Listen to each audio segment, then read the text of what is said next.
10 Scary Stories. Kidnapping in Chowchilla School Bus. In the summer of 1976, a school bus driver and 26 children were traveling down a road in Chowchilla when they encountered a wrecked van blocking the road and stopped. Armed masked men kidnapped them all and took them to a mine in Livermore and put them all in a buried truck. After 16 hours, the bus driver and the children were able to pull themselves out of the ground and call the authorities. The masked men were arrested and both were sentenced to life imprisonment. Decapitation in Greyhound. In 2008, Mr. Tim McLean was on a bus going to Winnipeg and was busy with his work when suddenly the man sitting next to him stabbed him, cut off his head and started eating his flesh. The man's name was Will Baker, a man with untreated schizophrenia. Grandma's Killer. This Australian serial killer, also known as John Wayne Glover, specifically targeted older women, hence the nickname the Granny Killer. He usually identified his victims as they were returning from shopping and then secretly followed them and hit them in the back of the head with a hammer. He would repeatedly hit them until he killed them, while being careful not to spill too much blood. He was finally sentenced to life imprisonment but committed suicide in 2005. Black Painter. In the 1970s, a serial killer roamed the streets of San Francisco's gay community with a small notebook. He would draw portraits of his victims in bars before starting conversations with them and then leaving with them. When he was alone with them, he killed them with a knife. His last victim was in 1975. Almost 40 years have passed since then and he still hasn't been caught. Police believe he may have killed 14 people this way. John and Jennifer Gibbons.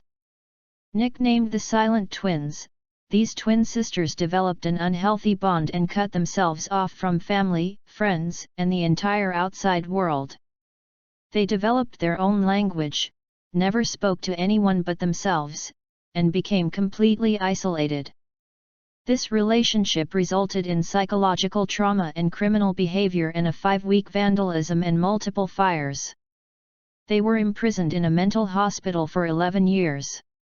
During this time, Jennifer told John that one of them must die so that the other can live. Jennifer died just before being released from the hospital. Lawn sculptures. A man in Southern California woke up one morning to find small sculptures placed on his lawn. At first, he thought it was a joke, but more statues began to appear, lining the floor as if they were looking directly at the front door. Over time, 54 more sculptures were found on his lawn. At the time of reporting, the culprit has not yet been identified. Chimney.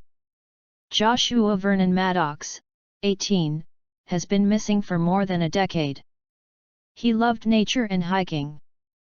The last person who saw him alive at his home said that his last words were that he wanted to take a walk. Recently, his body was found in the chimney of an abandoned hut 2 kilometers from his home.